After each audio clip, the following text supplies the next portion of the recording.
अस्सलाम वालेकुम स्टूडेंट्स, क्या हाल हैं, कैसे हैं आप सब। उम्मीद करती हूँ कि खैर खैरियत से होंगे। जी तो स्टूडेंट, अपने नेक्स्ट लेक्चर का आगाज़ करने से पहले हम जान लेते हैं कि लास्ट लेक्चर में हमने क्या कुछ पढ़ा। लास्ट लेक्चर में हमने DSM-5 का एक न्यू डिसऑर्डर डिप्रेसिव डिसऑर्डर्स का आगाज़ किया, जिसमें हमने डिप्रेसिव डिसऑर्डर के बारे में जाना कि ये क्या होता है। मज़ीद हमने डिप्रेसिव डिसऑर्डर्स की काइंड्स के बारे में जाना। डिप्रेसिव डिसऑर्डर्स की काइंड्स में से हमने डिस्ट्रप्टिव मूड डिसरेगुलेशन डिसऑर्डर पढ़ा।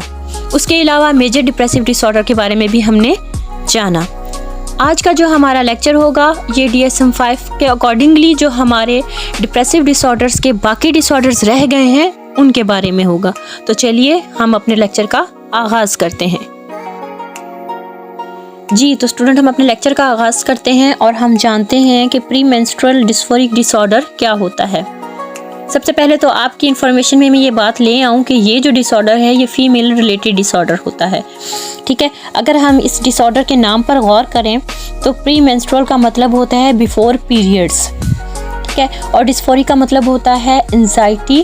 ठीक है, यानी घबराहट या बेचैनी का होना, रेस्टलेसनेस हो जाना। ठीक है, यानी कि ये एक फ़ीमेल्स में एक ऐसा डिसऑर्डर पाया जाता है जिसमें कि फ़ीमेल्स के अंदर शदीद किस्म का चिड़चिड़ापन देखने में आता है। कुछ फीमेल्स जो हैं वो डिप्रेशन में चली जाती हैं, अक्सर फीमेल्स जो है वो एंजाइटी का शिकार हो जाती हैं। ठीक है, ये जो डिसऑर्डर होता है ये दरअसल एक हेल्थ प्रॉब्लम है फीमेल्स के लिए, और इस डिसऑर्डर को अमूमन जो है प्री मेंस्ट्रुअल सिंड्रोम से कंसर्न किया जाता है। ये भी एक फीमेल्स का जो है पीरियड से रिलेटेड एक सिंड्रोम है। ठीक है, जिसको PMS भी कहा जाता है, यानी प्री मेंस्ट्रुअल सिंड्रोम उसके साथ लिंक किया जाता है। लेकिन कहते हैं कि प्री मेंस्ट्रुअल डिस्फोरिक डिसऑर्डर जो है PMS यानी प्री मेंस्ट्रुअल सिंड्रोम जो है इसकी निस्बत ज़्यादा सीवियर होता है। स्टूडेंट्स, ये जो डिसऑर्डर मैं आप लोगों के साथ डिस्कस कर रही हूँ, इस डिसऑर्डर की जो अलामात स्टार्ट हो जाती हैं फीमेल्स के अंदर वो बिफोर पीरियड्स 2 वीक या फिर 2 डेज़ पहले जो है ना स्टार्ट हो जाती हैं। यानी कि इरिटेबल बिहेवियर उनका हो जाता है, डिप्रेशन का शिकार हो जाती है, एंजाइटी हो जाती है उनको। उसके अलावा बाज़ फीमेल्स में सैडनेस हो जाती है, मूड स्विंग्स आते हैं। ठीक है, वो अकॉर्डिंगली हम DSM-5 मज़ीद जानेंगे कि क्या सिम्टम्स होते हैं, लेकिन ये मैं आपको फ़िलहाल सिर्फ़ और सिर्फ उसकी जो मेन बातें हैं वो बता रही हूँ। तो ये बिफ़ोर पीरियड्स जो है ये स्टार्ट हो जाता है मैक्सिमम, या तो बाज़ फीमेल्स में 1 वीक बिफ़ोर हो जाता है, पहले हो जाता है पीरियड स्टार्ट होने से, या फिर बाज़ फीमेल्स में ये 2 से 3 दिन पहले जो है स्टार्ट हो जाते हैं ये सिम्टम्स। और ये सिम्टम्स फीमेल्स के अंदर रहते कब तक हैं, ये अमूमन जो अब पीरियड्स जो है उनका टाइम जब ख़त्म हो जाता है तो उनके 3 दिन के अंदर अंदर ये जो सिम्टम्स होते हैं ये ख़त्म हो जाते हैं। ठीक है, 2 या 3 दिन के बाद जो है ये सिम्टम्स ख़त्म हो जाते हैं। अच्छा स्टूडेंट, यहाँ पे मैं एक बात आप लोगों को ना समझाना चाहूँगी और कुछ उससे हमारे से कॉन्सेप्ट्स भी क्लियर करना चाहूँगी। वो ये है कि हम जिस सोसाइटी में रहते हैं ना वहाँ पे इस डिसऑर्डर के बारे में बात नहीं की जाती, इसे बहुत मायूब समझा जाता है। स्पेशली अगर हम एक डॉक्टर की हैसियत से, एक साइकेट्रिस्ट की हैसियत से या एक साइकोलॉजिस्ट की हैसियत से कहीं पर बैठे हो ना और हमारे पास पेशेंट आ जाए, मेल के पास आए या फीमेल के पास आए, तो हम लोग जो है ना इस डिसऑर्डर की तरफ तो तवज्जो लेकर ही नहीं जाते। अगर हमें इस डिसऑर्डर के सिम्टम्स बताए जा रहे हो जो हम अकॉर्डिंग टू DSM-5 अब इंशाल्लाह ताला पढ़ेंगे भी, तो हमें अगर वो सिम्टम्स नज़र भी आ रहे हो ना तब भी हम बहुत मुश्किल होता है कि हम इस डिसऑर्डर की तरफ फीमेल्स को लेकर जाएं, या शायद हम खुद इस चीज़ को मायूब समझते हैं कि अच्छा नहीं लगता कि हम मेल होकर या फिर अगर हम फीमेल हैं तो हम फीमेल होकर ऐसी किसी डिसऑर्डर की तरफ पेशेंट्स को लेकर जाएं। तो मैं आप लोगों को ये कहना चाहूँगी कि जब आप प्रोफेशनल बन के बैठे हो ना अपनी सीट पर, ठीक है, तो वहाँ पर आपका काम क्या होता है, वो सिर्फ ये होता है कि हमने अपने प्रोफेशन के साथ जो है ना सिंसियर होना। ठीक है, अब्रॉड की बात कर लें, दूसरी सोसाइटीज़ की आप बात कर लें, वहाँ पर ये चीज़ इतनी मायूब नहीं समझी जाती। और मेरा ख्याल है अगर ये एक डिसऑर्डर है तो इसको इतना मायूब समझना भी नहीं चाहिए। अगर कोई क्लाइंट आपके पास इन डिसऑर्डर्स के साथ आता है, इन सिम्टम्स के साथ आता है, तो आपको उससे खुलकर बात करनी चाहिए। ठीक है, बाकी ठीक है एक लिमिटेशंस होती हैं, आप बराह रास्त क्लाइंट से ना पूछें, आप उसकी फैमिली हिस्ट्री में उसकी, अगर कोई फीमेल आपके पास, मेल के पास कोई फीमेल पेशेंट आई हैं तो आप उसकी मदर से हिस्ट्री ले लें, उनके साथ कोई और फीमेल हैं अनमेरिड, अगर कोई फीमेल आई है तो उनके साथ उनकी मदर होंगी, उनसे हिस्ट्री ले लें। कोई और ऐसी हिस्ट्री टेकन में आप पॉइंट इस तरीके से घुमा कर करें कि आपको पता चल जाए कि कहीं वो फीमेल जो है वो इस डिसऑर्डर की तो पेशेंट नहीं है। ठीक है, तो बाकी जो फीमेल्स होती है खैर उनके लिए तो ऐसी हेसिटेशन नहीं होती कि वो फीमेल से पूछ सकें, लेकिन हम फीमेल्स भी सच पूछें तो ऐसी बातें पूछने में बहुत ज़्यादा हिचकिचा रही होती हैं कि हम ऐसे पॉइंट्स पूछेंगे, ऐसे क्वेश्चंस करेंगे तो पता नहीं आगे वाला जो बंदा है वो हमारे बारे में क्या सोचेगा। तो काइंडली जब आप प्रोफेशनल बन के बैठे हो ना, तो एज अ प्रोफेशनल आपने जो पॉइंट्स क्लियर करने हो ना वो किया करें, ठीक है। लिमिटेशंस ज़रूरी हैं और होनी भी चाहिए, ठीक है। लेकिन आप इस डिसऑर्डर से रिलेटेड क्वेश्चंस जब पूछें ना तो उनको इस तरीके से पूछें कि वो मायूब लगे ही ना, ठीक है। तो उसकी आप एक प्रैक्टिस कर लें कि अगर इस डिसऑर्डर से मुतालिक आपने क्वेश्चंस करने होंगे ना तो आप किस तरीके से करेंगे और कौन कौन से क्वेश्चंस हो सकते हैं जो हमें इनके सिम्टम्स जो है वो शो ऑफ करवा सकें, ठीक है। तो ये अगर किसी को मेरी बात मायूब लगी हो तो उनसे माजरत, लेकिन मेरा नहीं ख्याल कि ये ऐसी मायूब लगने वाली बात है। ये पॉइंट है जिस पे हम सबको सोचना चाहिए, ठीक है। चलें तो हम नेक्स्ट बात करते हैं अकॉर्डिंग टू DSM-5 के DSM-5 जो है हमें प्री मेंस्ट्रुअल डिस्फोरिक डिसऑर्डर के बारे में क्या कहता है। जी तो स्टूडेंट DSM-5 जो है वो हमें प्री मेंस्ट्रुअल डिस्फोरिक डिसऑर्डर का जो क्राइटेरिया देता है वो देता है A to G, ठीक है। अब DSM-5 का जो क्राइटेरिया A है वो हमें क्या बताता है। क्राइटेरिया A हमें कहता है कि in the majority of menstrual cycles, यानी कि ज़्यादातर जो लोगों के अंदर फीमेल्स के अंदर जो पीरियड्स का साइकिल आता है उसमें एटलीस्ट 5 सिम्टम्स, यहाँ पर हम आपको कुछ सिम्टम्स बताएंगे। उन सिम्टम्स में से जो 5 सिम्टम्स हैं मस्ट बी प्रेजेंट, वो ज़रूर होने चाहिए इन द फाइनल वीक, उस हफ्ते में, यानी कि जब पीरियड्स स्टार्ट होने हैं जिस डेट से उससे एक हफ़्ता पहले जो है ना ये 5 सिम्टम्स जो हैं वो ज़रूर होने चाहिए before the onset of menses, ठीक है। मेंसेस के आगाज़ से एक हफ़्ता पहले जो हैं जो आपको सिम्टम्स बताए जाएंगे उनमें से 5 सिम्टम्स जो हैं वो ज़रूर होने चाहिए और स्टार्ट टू इम्प्रूव। और वो जो सिम्टम्स आपको मेंसेस के दरमियान और मेंसेस से पहले जो स्टार्ट में एक हफ़्ता पहले जो नज़र आना शुरू होंगे वो ठीक हो जाएंगे within a few days, कुछ दिनों के बाद। After the onset of menses, जब मेंसेस स्टार्ट हुए हैं तो उसके कुछ दिनों बाद जो है वो सिम्टम्स जो है वो ठीक हो जाएंगे, यानी कि मेंसेस स्टार्ट होने से एक हफ़्ता पहले वो जो सिम्टम्स हैं 5 वो स्टार्ट होंगे, ठीक है। और मेंसेस स्टार्ट होने के बाद 1 या 2 या 3 कुछ दिन बाद ही वो जो है सिम्टम्स जो हैं वो ख़त्म होना शुरू हो जाएंगे, या तो वो एंड बिकम मिनिमल, या तो वो बिल्कुल कम हो जाएंगे, और एब्सेंट, या फिर वो मुकम्मल तौर पर ख़त्म हो जाएंगे, ठीक है। In the week post menses, यानी कि जब वो पीरियड्स ख़त्म होंगे उस दौरान ही ये सिम्टम्स या तो मुकम्मल तौर पर ख़त्म हो चुके होंगे या फिर ये कम हो गए होंगे। अब क्राइटेरिया B जो है वो हमें क्या बताता है, वो कहता है कि 1 और मोर, यानी एक या एक से ज़्यादा ऑफ द फॉलोइंग सिम्टम्स, यहाँ जो आपको सिम्टम्स बताए जा रहे हैं उनमें से मस्ट बी प्रेजेंट, ज़रूर होने चाहिए। फर्स्ट जो सिम्टम वो बता रहा है वो कहता है कि मार्क्ड अफेक्टिव लायबिलिटी। अच्छा, अफेक्टिव लायबिलिटी क्या होती है? ये टेंडेंसी होती है to experience strong and variable emotions, यानी कि ये एक ऐसी टेंडेंसी होती है, एक ऐसी सूरत हाल होती है जिसमें कि जो फीमेल पेशेंट होती हैं वो शदीद किस्म की इमोशनली जो फीलिंग्स होती हैं उनको फील करती हैं, ठीक है। शदीद किस्म के इमोशंस होते हैं उनके, और उसके अलावा उनके जो इमोशंस होते हैं ना वो चेंजेबल होते हैं, ठीक है। यानी कि उनको एक तरह से आप कह सकते हैं कि मूड स्विंग्स होते हैं उनके, कभी तो वो ठीक होंगी और कभी एकदम से वो चिड़चिड़ापन और इरिटेशन जो है वो शो करेंगी।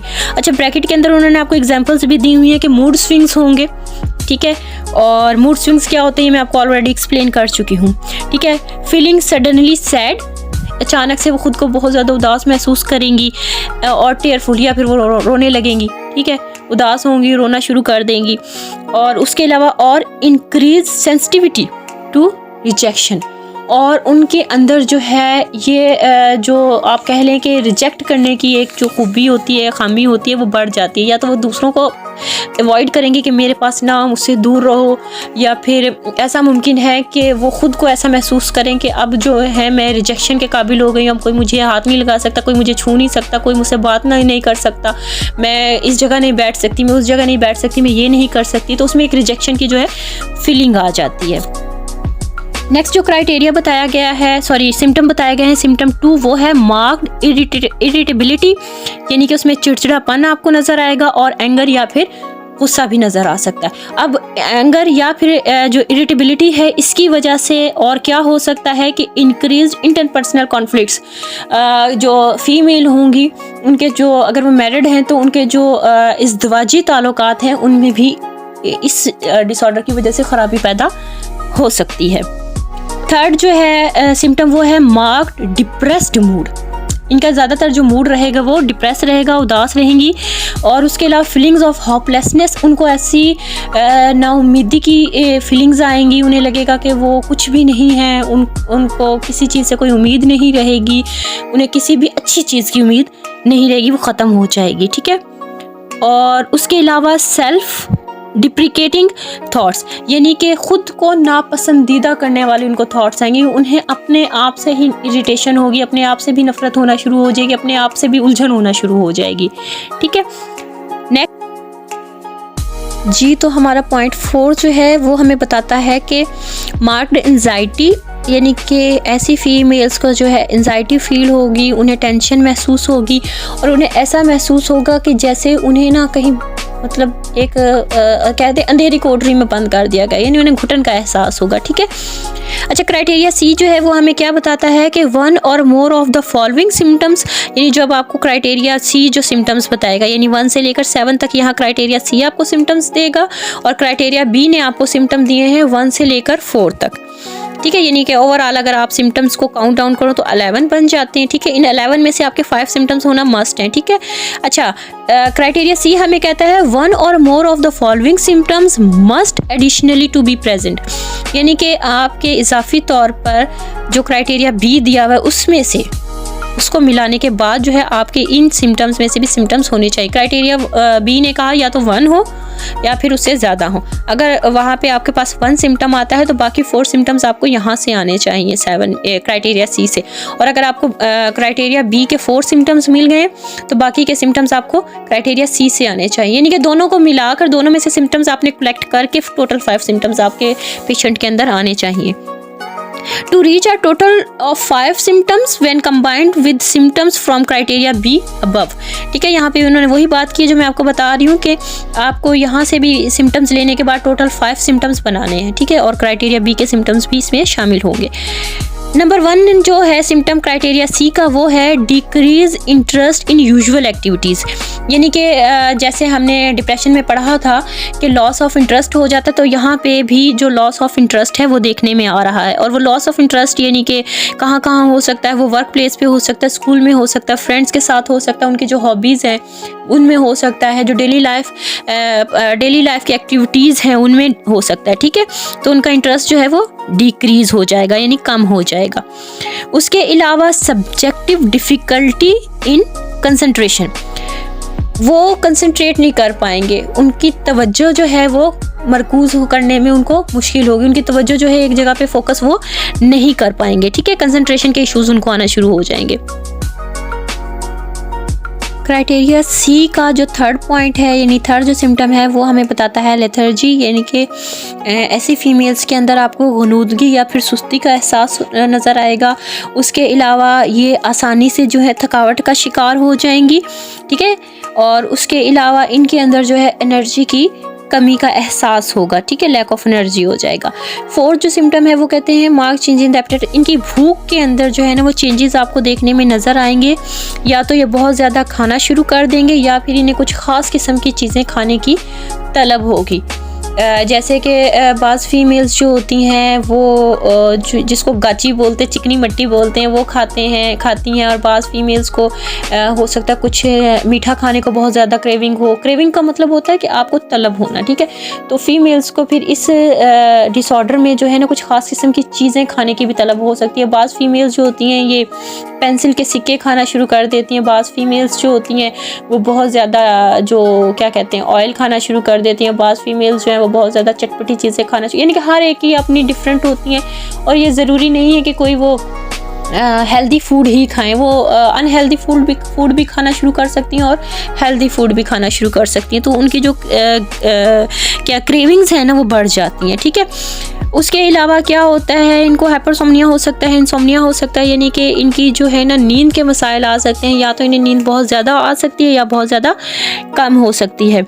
उसके अलावा जो है 6 जो सिम्टम हमें बताया गया वो ये है कि ये जैसी फीमेल्स होती हैं ये आउट ऑफ कंट्रोल ख़ुद को फील करती हैं। इनका अपने जज्बात के ऊपर कोई कंट्रोल नहीं रहता। इनको कभी कब गुस्सा आ जाए, कब चीखना चलाना शुरू कर दे, इन्हें कुछ नहीं पता चलता।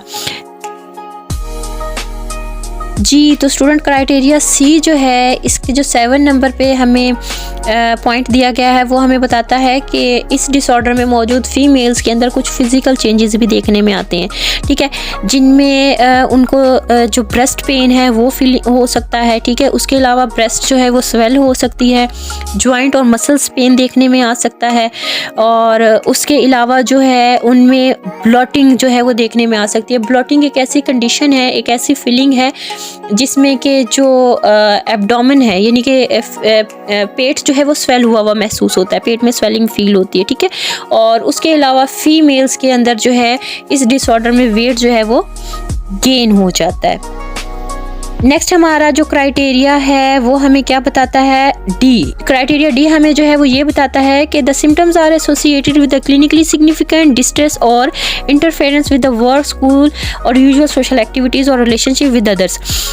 ये जो डिसऑर्डर जो है इसमें मौजूद तमाम तर जो सिम्टम्स है वो आपको ये बताएंगे कि जो फीमेल हैं उनको अपने तमाम तर बाकी जो सेटिंग्स हैं उनके अंदर डिफ़िकल्टीज़ आ रही हैं, ठीक है।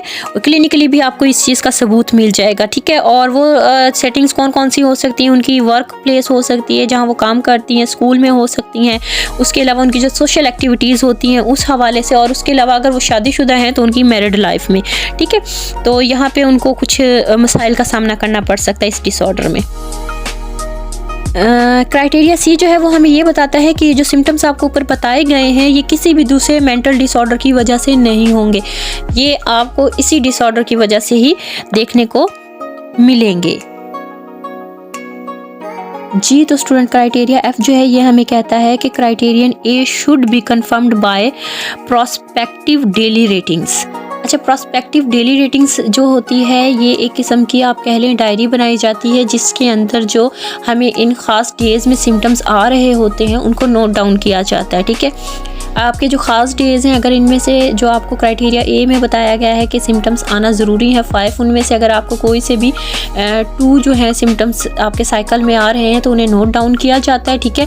और फिर उनको नोट डाउन करने के साथ रेटिंग दी जाती है कि अगर हमें ये सिम्टम्स आ रहे थे, अगर आपको ज़्यादा आ रहे हैं तो ज़्यादा लिखे जाते हैं, अगर ये सिम्टम्स आ रहे थे तो इन सिम्टम्स की सीवियरिटी क्या थी, ठीक है। तो हर रोज़ यानी कि आपके जो पीरियड्स के हवाले से और पीरियड्स से हटकर अगर आपको सिम्टम्स आ रहे हैं तो उनको नोट डाउन किया जाएगा, और फिर उनको नोट डाउन करने के बाद जो उनकी सीवियरिटी लिखी जाएगी, फिर उसके बाद जो है जब आप किसी को भी डायग्नोज करोगे ना तो फिर डायग्नोज बना सकते हो उसका केस को, ये जो डिसऑर्डर है ये है। मीन टू से कि अगर आपके पास कोई पेशेंट आता है और आपको फील होता है कि फ़ीमेल कोई आई है और उनको ये जो डिसऑर्डर है ये है, तो फिर आपने उनको पहले अपनी डायरी मेंटेन करने के लिए कहना है कि आप डायरी मेंटेन करें, ठीक है। तो उस डायरी को मैक्सिमम आपके 2 to 3 साइकिल्स आपके हों जो उस डायरी के लिए गुजरे, फिर उसके बाद जो है ना उसको डायग्नोज कर सकते हैं वो डिसऑर्डर। क्राइटेरिया जी जो है वो हमें ये बताता है कि ये जो डिसऑर्डर्स जो हैं, ये जो डिसऑर्डर है इसमें आने वाले जो सिम्टम्स हैं ये किसी भी दूसरे क्या नाम है फिजियोलॉजिकल इफ़ेक्ट्स की वजह से नहीं होता, किसी सब्सटेंस यूज़ की वजह से नहीं होता, किसी मेडिकेशन की वजह से सिम्टम्स नहीं आते, किसी ड्रग यूज़ की वजह से नहीं आते, ठीक है। और अगर आप कहीं और किसी और मेडिकल ट्रीटमेंट ले रहे हैं तो उसकी वजह से सिम्टम्स नहीं आते। ये सारा आपका था प्री मेंस्ट्रुअल डिस्फोरिक डिसऑर्डर। उम्मीद है कि आप लोगों को ये समझ आ गया होगा। इसमें कोई भी पॉइंट, कोई भी चीज़ अगर आपकी क्लियर नहीं हुई तो वो आप लोग मुझसे पूछ सकते हैं, तो इंशाल्लाह ताला आपके वो पॉइंट्स जो हैं वो क्लियर कर दिए जाएंगे। वैसे मैंने कोशिश ये की है कि आपको हर चीज़ क्लियरली समझ आ जाए, फिर भी कुछ कमी रह गई हो तो प्लीज़ आप बताइएगा ताकि मैं उसको कवर कर दूँ। जी, तो स्टूडेंट मेरा जो मूड था वो ये था कि मैं आप लोगों को आज 2 डिसऑर्डर पढ़ाऊँगी। एक तो आपको मैंने भी एक्सप्लेन कर दिया और एक था परसिस्टेंट डिप्रेसिव डिसऑर्डर, ठीक है, जिसको डिस्थेमिया भी कहा जाता है। मैं ये डिसऑर्डर जो है ना आज आपको नहीं पढ़ाऊँगी क्योंकि इसके मैंने आगे देखा कुछ स्पेसिफायर्स दिए हुए हैं, ठीक है। तो मैं चाह रही थी कि जब आपको ये डिसऑर्डर पढ़ाऊँ तो उसके साथ में आप लोगों को स्पेसिफायर्स जो हैं वो भी क्लियर करूँ। तो कल का लेक्चर फिर हम इस डिसऑर्डर पर रखते हैं, क्योंकि ये हमारा लेक्चर बहुत ज़्यादा लंबा हो जाएगा जब हम स्पेसिफायर साथ पढ़ेंगे। तो कल के लेक्चर में इंशाल्लाह ताला आपको परसिस्टेंट डिप्रेसिव डिसऑर्डर यानी डिस्थेमिया जो है ये कम्प्लीटली मैं पढ़ाऊँगी इंशाल्लाह ताला, और इसके जो स्पेसिफायर्स आगे दिए हुए हैं वो स्पेसिफायर्स भी आपको क्लियर करूँगी। और मज़ीद ये कि डिस्थेमिया और साइक्लोथेमिया के बारे में थोड़ा बहुत आप लोगों को एक्सप्लेन करूँगी कि ये एक दूसरे से थोड़े डिफरेंस किस तरीके से हैं, ठीक है, डिफरेंट है एक दूसरे के साथ। अपना बहुत ज़्यादा ख्याल रखिएगा, अपनी दुआओं में याद रखिएगा। अल्लाह ताला आप लोगों को हर तकलीफ़, हर परेशानी और हर मुसीबत से बचाए। अल्लाह हाफिज़।